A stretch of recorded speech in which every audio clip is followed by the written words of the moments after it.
I think it was very important when we launched the standards of conduct for business in Brazil. It's such a powerful message to say, look, 260 of the world's largest companies are taking steps to align their policies and practice with the human rights of LGBTI people.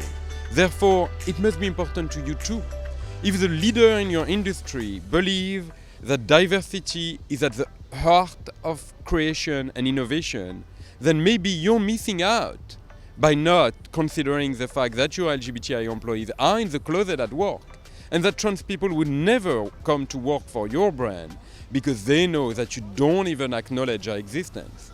I think the message is very powerful, and I wish I could bring it to more places. I think a lot of the brands I have a discussion with are very genuine in their desire to stand with our community.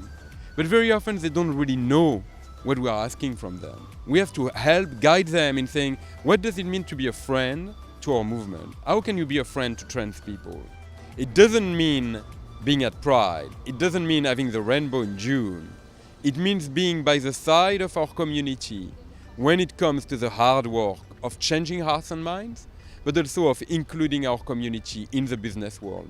And so, we have to tap into that goodwill from companies. And then, frankly, I think that will echo very well with the Brazilian, is that sometimes we are in tough situations. The scale of our financing is going to be important. And now that we are losing a lot of allies in governments, we have to think about, can we take that money from the private sector? Will the private sector contribute to finance this social change that is so urgently needed in countries? And that's one of the difficult elements, is that a lot of those companies say, oh, I'm pro-LGBTI, but where is the money? You're rich. You have the means to support those grassroots movements that have nothing, that are basically striving on $2,000 a year, which is unacceptable. I mean, that's one of the biggest human rights challenges of our time. So maybe it's an opportunity for us to bring them at the table and say, well, you say that you want to be pro-LGBTI. Well, we would like to have that conversation with you about the wider human rights agenda. We would like to have that conversation with you about the world that queer people are dreaming of, right? And that maybe having queer people, maybe having trans people come in the company is going to change a company, right? Maybe that's the power of LGBTI people, is that if brands want to associate themselves with us, maybe it's an opportunity for us to talk to brands about how queer people see a better capitalism coming.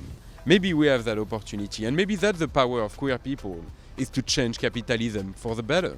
And so I love the work of Sexbox, because in kind of a fun and innovative ways, it tells companies, other companies have been on that journey, and I'm going to help you. Get there.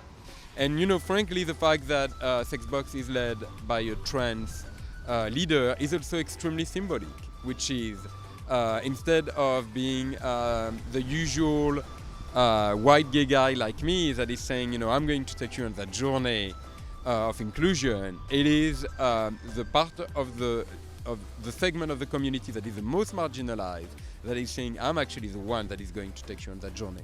And I think that's also powerful. So I'm a big fan of Sexbox, and I'm really looking forward to see what Sexbox has in store for the next few years.